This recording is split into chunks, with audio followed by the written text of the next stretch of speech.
What is up, everybody? Astrocatical here, and welcome to the Astrocastrophe.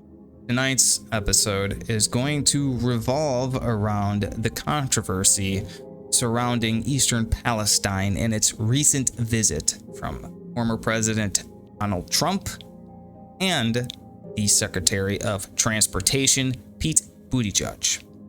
Now, it has been a number of days, almost 3 weeks since the catastrophe has happened, and the Secretary of Transportation has said little to nothing about it. As a matter of fact, when it first happened, he ignored it. He was making jokes.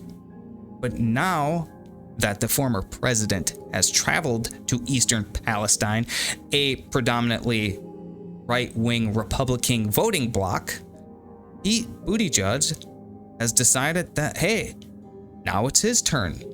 But he says this is not for politics. Everyone says that this is a photo op for, of course, the old president, number 45, which I can understand. Yes, sure.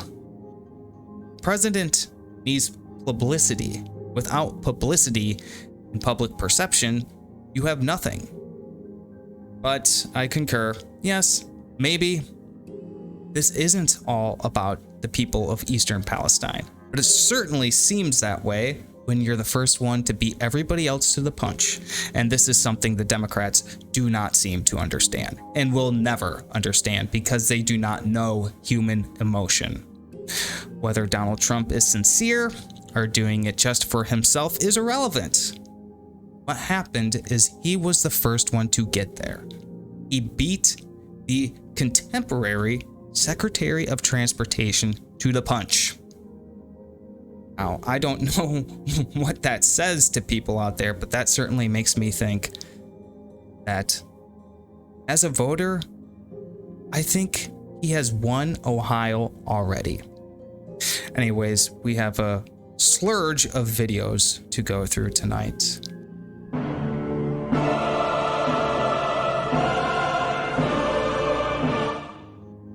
And again, this wasn't about politics, but here's Buttigieg talking with the National Transportation Safety Board, wearing a hard hat, safety glasses, and an orange vest, seeming somewhat impatient and eager to get out of there. Might not be about politics, but it's certainly about optics.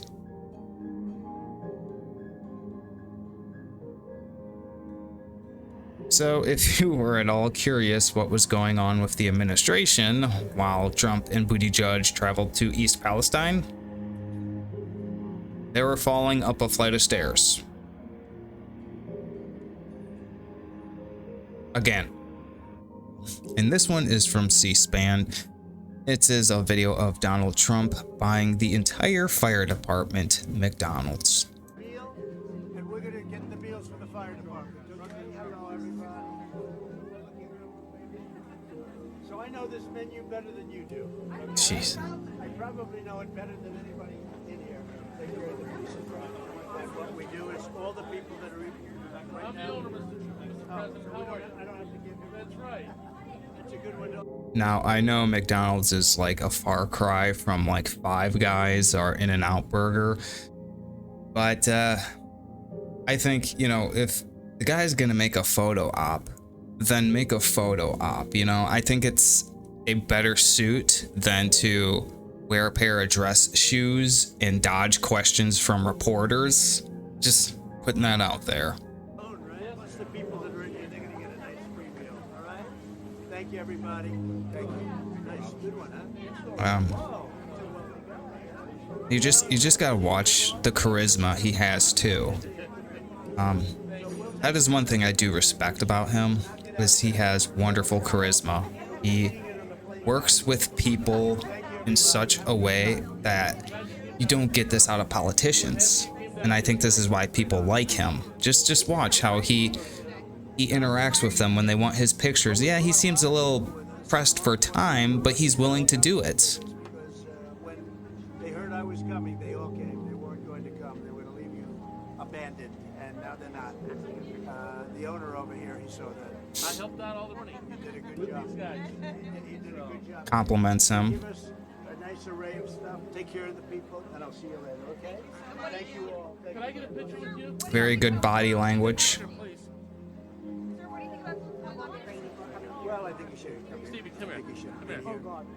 Come here. Answering questions. You don't get this out of most politicians. I mean, just look how calm he is. You know, he might be a little pressed, but We'll be safe soon because FEMA's now coming in. FEMA was not coming in, now they're coming in. And it will be safe. yeah, I just not a big fan of the guy, but I definitely think he has a way with people that makes them connect with him.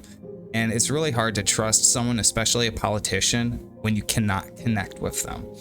Like, I think something Barack Obama would do was like he would connect to people through media, like pop culture and stuff like that. And that's how he made this like artificial connection with them. And you can't establish that with me. You have to make a real, raw human connection with me, even if it is, you know, a bunch of show. It's more than making some reference to like a TV show or something. I mean, or a Marvel film or Spider-Man. This is something all of the other guys in the arena completely and entirely lack. Okay, and so here is a video from Turning Point USA. It is from a couple of reporters asking hard-hitting questions about Pete Buttigie's absence from the Eastern Palestine derailment. It's been 20 days officially ever since it happened, and the Secretary of Transportation had failed to show up. As a matter of fact, the prior president, Donald Trump, made it there before any of them did. So now he has conveniently showed up and claims it's not for politics. I just have a quick question. The American public doesn't seem to be very confident in your ability to do your job. Will you be resigning anytime soon? I'm not here for politics. I'm here to make sure the community can get what they need. Will you apologize? I want to be Will you speaking to apologize for the leaders, response? For the slow response, taking your Probably time? one of the big things. Let's go in here and get away from it. No apology? You an entire 2.5 weeks to actually get here to respond to East Palestine. Will you apologize to the residents of this city? And here we have an official from Norfolk Southern being extremely dodgy towards the reporters and seemingly not wanting to answer any of his questions, which makes me wonder if he is here to truly help the citizens who are affected by the derailment. Why is he being so reticent? Why is he avoiding them like they are zombies? I'm here to help.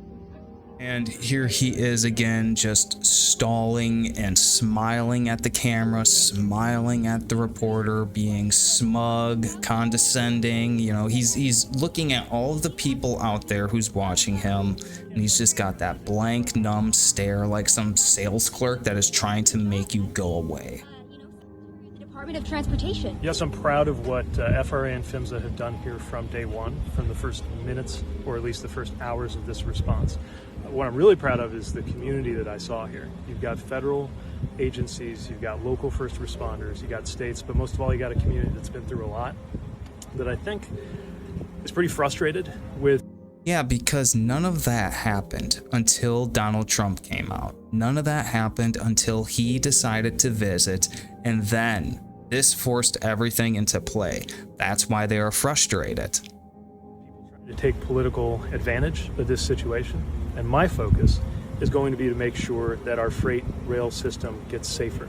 And anybody who wants to take political advantage of this, I'm calling them to the table to find out whether they are for or against. I want to get to this. President Trump wasn't here yesterday. Yeah, the timing of my visit is based on trying to be here with the community, but also trying to not be in the way of NTSB.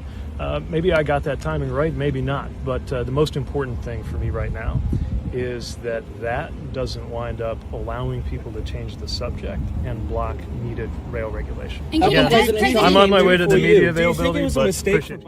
Oh, I was trying to stay out of the way of the National Transportation Safety Board, which shouldn't you technically like be in charge of that? Shouldn't you be giving them directives and everything, and they shouldn't have to really worry about you being in the way? I mean, you are the Secretary of Transportation. I think you would have some pull over them. What are you talking about?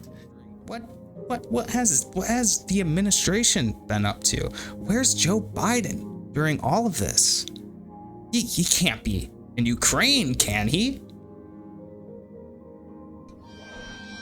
Anyways, I'm Astrocatical. This has been the Astrocastrophe. Thank you for watching. Please like, share, and subscribe, and I will see you next time.